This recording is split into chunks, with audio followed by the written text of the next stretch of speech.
हरे कृष्णा, राधे राधे दोस्तों। आप सभी को पिठोरी अमावस्या की हार्दिक शुभकामनाएं। आप सभी पर कृष्ण भगवान की कृपा सदैव बनी रहे। तो आइए आज की वीडियो में सुनते हैं पिठोरी अमावस्या की व्रत कथा। तो आइए कथा का शुभारंभ करते हैं।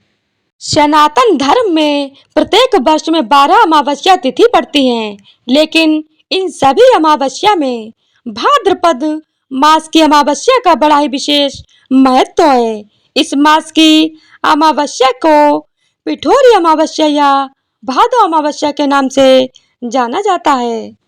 आज के दिन पिठोरी अमावस्या की कथा सुनने और पूजा पाठ करने से शनि दोष, काल सर्प दोष और पितृ दोष से मुक्ति मिलती है तथा भगवान श्री लक्ष्मी नारायण जी की कृपा से पितृ प्रसन्न होते हैं और जीवन में सुख शांति तथा आर्थिक समृद्धि की प्राप्ति होती है। पौराणिक शास्त्रों में भाद्रपद अमावस्या के दिन कुशा इकट्ठी करने की मान्यता है। इसे पिठौरा, कुश पाटनी, कुश ग्रहणी, अमावस्या आदि नामों से भी जाना जाता है। इस दिन सुहागिनें व्रत रखकर भगवान भोलेनाथ और देवी दुर्गा का पूजन करती हैं।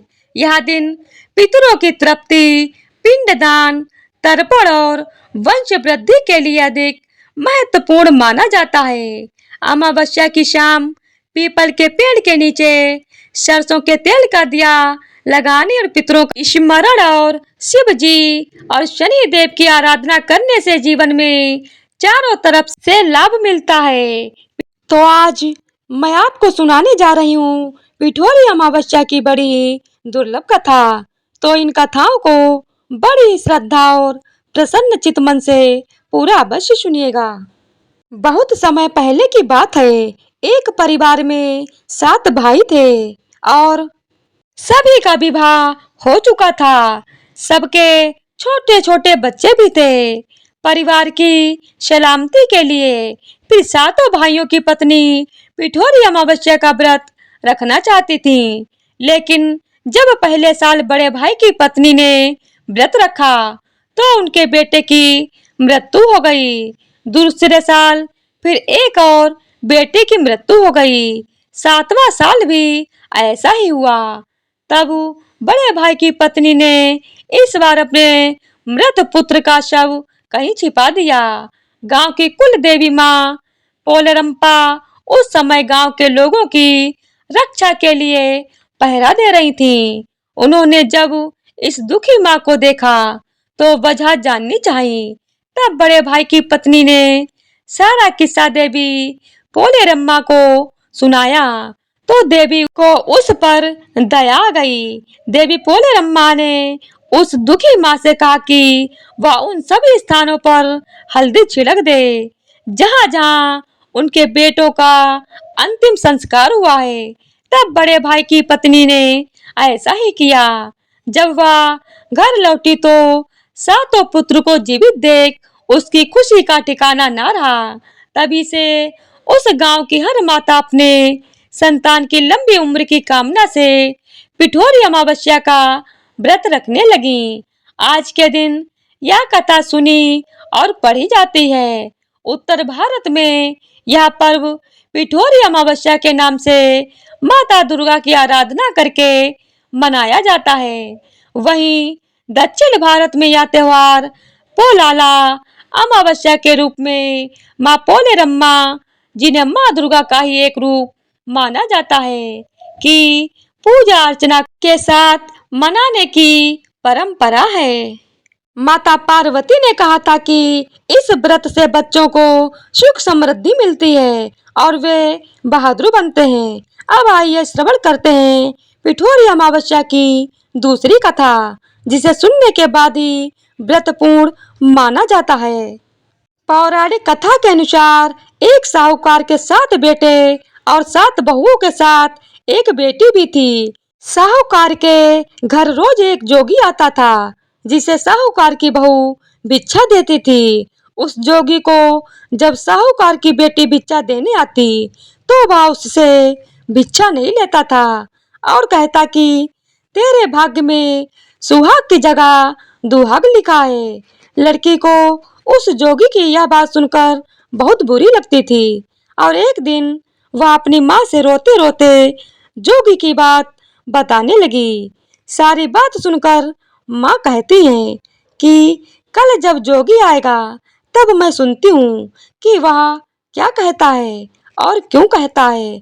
अगले दिन फिर जोगी आता है तो साहूकारनी छिपकर बैठ जाती है और लड़की को भिक्षा देने भेजती है। जोगी उससे भिक्षा नहीं लेता और फिर वही बात दोहराता है कि तेरे भाग्य में सुहाग की बजाय दुहाग लिखा है।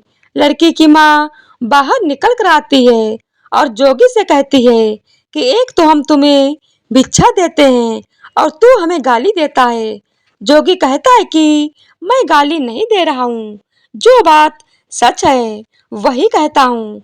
इसके भाग्य में जो लिखा है वही सच आपको बता रहा हूँ। सारी बातें सुनने के बाद लड़की की माँ कहती है कि जब तुझे सारी बात पता है तो इससे बचने का उपाय भी पता होगा, यह भी बता दो। जोगी कहता है कि 7 समंदर पार एक सोना धोबिन रहती है जिसका नाम सोना है। वह अमावस्या का व्रत करती है। अगर वह आकर इसे फल दे दे तब इसका दुहाग टल सकता है, अन्यथा विवाह के समय सर्प के काटने से इसके पति की मृत्यु हो जाएगी। सारी बात सुनकर माँ रोने लगी और सोना धोबिन की तलाश में निकल पड़ी। चलते चलते रास्ते में तेज धूप पड़ रही थी, जिससे बचने के लिए वह एक पीपल के वृक्ष के नीचे बैठ गई। उसी वृक्ष पर एक गरुड़ के बच्चे अपने घोंसले में थे। एक सांप आया और गरुड़ के बच्चों को खाने के लिए लपका, लेकिन साहूकारनी ने उस सांप को मारकर बच्चों की रक्षा की। कुछ देर बाद गरुड़नी आई और सब जगह खून देखकर साहूकारनी को चोंच से मारने लगी। साहूकारनी बोली कि एक तो मैंने तेरे बच्चे को सांप से बचाया और तू मुझे ही मार रही है। सारी बातें जानने पर गरुड़नी बोली कि तूने मेरे बच्चों की रक्षा की है, इसीलिए मांग जो चाहती है। साहूकारनी गरुड़नी से कहती है कि मुझे 7 समंदर पार सोना धोबिन के यहाँ छोड़ दो और गरुड़नी ने वैसा ही किया। साहूकारनी वहां पहुंच तो गई, लेकिन सोचने लगी कि इसे कैसे मनाऊं। सोना धोबिन की भी 7 बहुएं थीं, लेकिन घर के काम को करने के लिए सदा आपस में ही लड़ती झगड़ती रहती थीं। रात को जब सब सो जाते तो साहूकारनी सोना धोबिन के घर जाती और चुपके से सारा काम करके उजाला होने से पहले चली भी जाती। सारी बहुएं आपस में यही सोचती कि कौन सी बहू है जो सारा काम कर देती है, लेकिन एक दूसरे से पूछने की हिम्मत किसी की भी नहीं होती। एक दिन सोना धोबिन ने भी सोचा कि आजकल बहुएं लड़ती भी नहीं है और काम भी सारा हो जाता है। सोना धोबिन ने सारी बहुओं को बुलाया और पूछा कि आजकल तुम लड़ती भी नहीं हो और घर का सारा काम भी हो जाता है। सोना धोबिन ने अपनी बहुओं से पूछा, घर का सारा काम कौन करता है? बहुएं सास से झूठ कहती हैं कि लड़ाई करने से क्या फायदा, इसीलिए हम मिलकर काम कर लेते हैं। सोना धोबिन को अपनी बहुओं की बात पर विश्वास नहीं होता और वह रात में जाकर स्वयं सच देखना चाहती है कि कौन घर का सारा काम करता है। रात होने पर सोना धोबिन छिपकर बैठ जाती है कि देखूं कौन सी बहू काम करती है। रात हुई तो वह देखती है कि एक औरत चुपके से घर में घुस रही है। वह देखती है कि उसने घर का सारा काम कर दिया और जाने की तैयारी में है। जैसे ही साहूकारनी जाने लगती है तो सोना धोबिन उसे रोकती है और पूछती है कि तुम कौन हो और क्या चाहती हो। साहूकारनी कहती है कि पहले तुम वचन दो तब बताऊंगी। सोना धोबिन वचन देती है। तब साहूकारनी कहती है कि मेरी बेटी के भाग्य में दुहाग लिखा है, लेकिन तुम अमावस्या का व्रत करती हो तो मेरे साथ चलकर उसे सुहाग दे दो। सोना धोबिन वचन से बंधी थी, तो वह साहूकारनी के साथ चलने को तैयार हो जाती है। जाते हुए सोना धोबिन अपने बेटे व बहुओं से कहती है कि मैं इस औरत के साथ इसकी बेटी को सुहाग देने जा रही हूँ, लेकिन अगर मेरे पीछे से तुम्हारे पिताजी मर जाए तो उन्हें घी और तेल के कूप में डालकर रख देना। सोना धोबिन साहूकारनी के घर पहुंच जाती है। साहूकारनी अपनी बेटी का विवाह करती है, तो फेरों के समय सोना धोबिन कच्चा करवा दूध तथा तार लेकर बैठ जाती है। कुछ समय बाद सांप आया और दूल्हे को डसने लगा, तो सोना धोबिन ने करवा आगे कर तार से सांप को बांध दिया और सांप मर गया। अब सोना धोबिन ने लड़की को सुहाग दिया और कहा कि अब तक मैंने जितनी अमावस्या की हैं, वह साहूकार की इस लड़की को मिलेगा। अब आगे की अमावस्या जो मैं करूंगी, उनका फल मेरे पति और मेरे बेटे को मिलेगा। सभी लोग अमावस्या माता की जय जयकार करने लगे। सोना धोबिन अपने घर वापस जाने को तैयार हुई, तो साहूकारनी ने कहा कि तुमने मेरे जमाई को जीवन दान दिया है, इसीलिए तुम जो चाहो मांग लो। सोना धोबिन बोली कि मुझे कुछ नहीं चाहिए और वहां से चली गई। रास्ते में चलते हुए फिर से अमावस्या आ गई।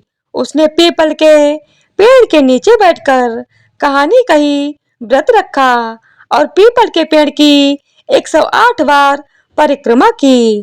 पीपल के पेड़ की पूजा के बाद वह घर जाती है तो देखती है कि उसका पति मरा पड़ा है।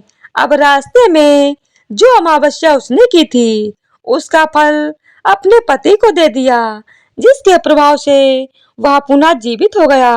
सब कहने लगे कि तूने ऐसा क्या किया जो तेरा पति जिंदा हो गया।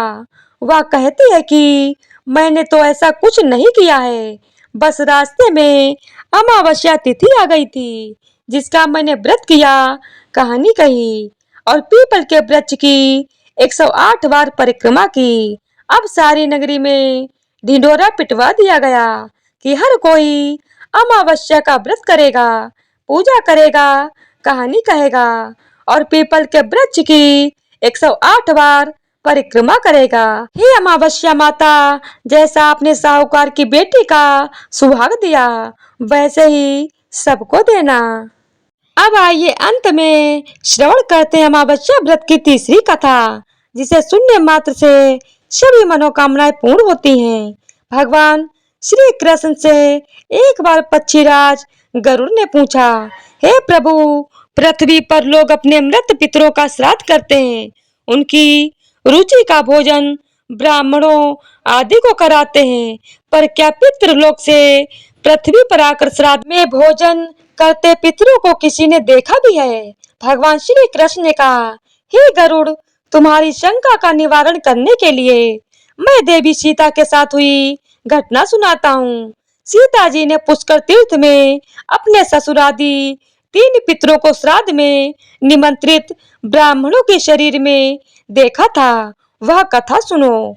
भगवान श्री कृष्ण कहते हैं, हे गरुड़, यह तो तुम्हें ज्ञात ही है कि श्री राम अपने पिता दशरथ की आज्ञा के बाद वनगमन कर गए थे। साथ में देवी सीता भी थी। बाद में श्री राम को यह पता लग चुका था कि उनके पिता उनके वियोग में शरीर त्याग चुके हैं। जंगल जंगल घूमते सीता जी के साथ श्री राम ने पुष्कर तीर्थ की भी यात्रा की। अब यह श्राद्ध का अवसर था।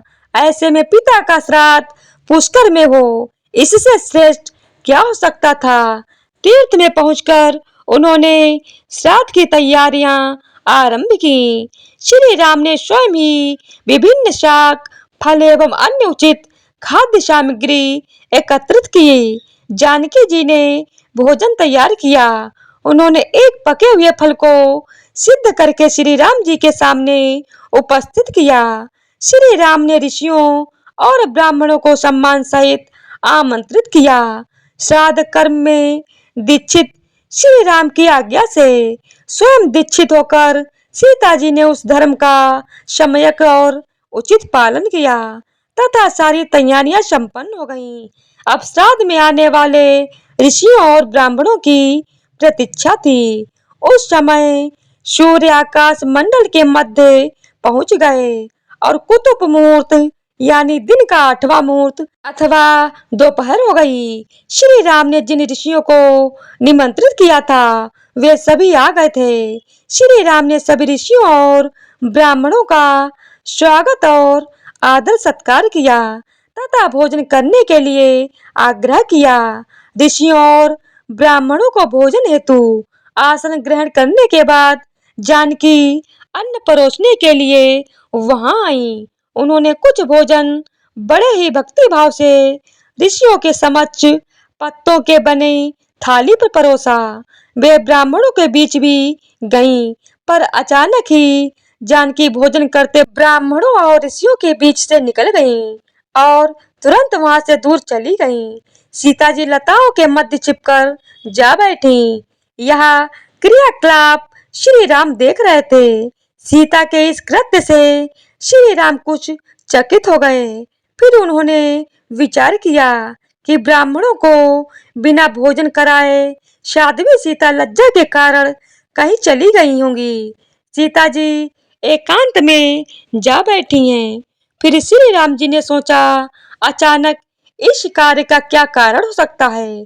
अभी यह जानने का समय नहीं है। जानकी से इस बात को जानने से पहले मैं इन ब्राह्मण को भोजन करा लूं, फिर उनसे बात कर कारण समझूंगा। ऐसा विचार कर श्री राम ने स्वयं उन ब्राह्मणों को भोजन कराया।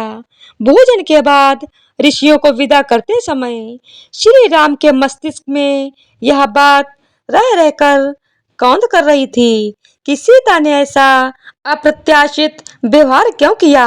उन ब्राह्मणों के चले जाने पर श्री राम ने अपनी प्रियतमा सीता जी से पूछा, ब्राह्मणों को देखकर तुम लताओं की ओट में क्यों छिप गई थीं? यह उचित नहीं जान पड़ा। इससे ऋषियों के भोजन में वे हो सकता था, वे कुपित भी हो सकते थे। श्री राम बोले, हे सीते, तुम्हें तो ज्ञात है कि ऋषियों और ब्राह्मणों को पितरों के प्रतीक माना जाता है।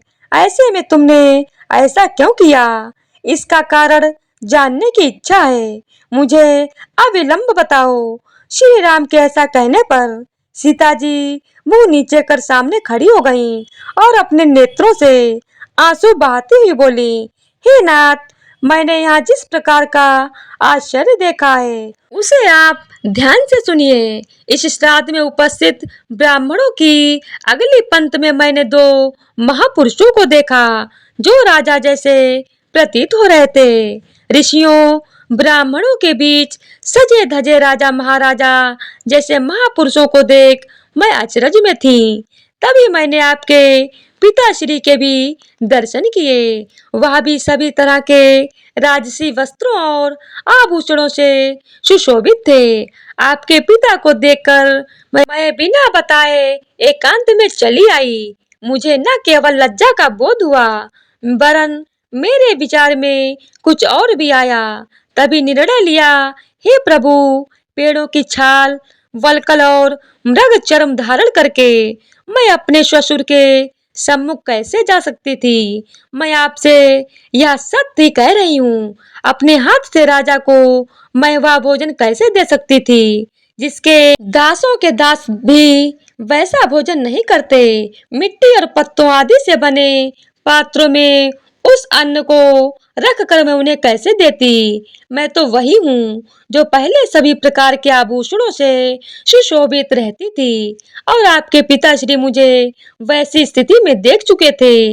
आज मैं इस अवस्था में उनके सामने कैसे जाती। इससे उनके मन को भी क्षोभ होता। मैं उनको क्षोभ में कैसे देख सकती थी। क्या यह अनुचित नहीं होता? इन सब कारणों से हुई लज्जा के कारण मैं वापस हो गई और किसी की दृष्टि न पड़े इसलिए सघन लताओं में आ बैठी। गरुड़ जी बोले, हे भगवान, आपकी इस कथा से मेरी शंका का उचित निवारण हो गया कि श्राद्ध में पितृगण साक्षात प्रकट होते हैं और वे श्राद्ध का भोजन करने वाले ब्राह्मणों में उपस्थित रहते हैं। प्रेम से बोलिए हर हर महादेव। अगर वीडियो पसंद आई हो तो हमारे चैनल को सब्सक्राइब करें। धन्यवाद।